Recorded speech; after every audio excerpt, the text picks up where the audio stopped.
গণঅভ্যুত্থান আমরা যাই বলি না কেন, তার সকলের মধ্য দিয়ে ফ্যাসিস্ট আওয়ামী লীগের সরকার প্রধান যিনি ছিলেন হাসিনা বাংলাদেশ থেকে পালিয়ে গিয়েছিল।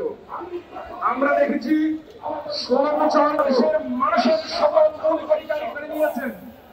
একইভাবে 2024 সালের 5 আগস্টের আগে এই জাতি মানুষকে তিনি মাঠে মারার চেষ্টা করেছেন। সবচেয়ে বড় কথা হলো মানুষের যে মৌলিক। Follow us on Facebook, subscribe our YouTube channel, get the latest update on www.daily-sun.com.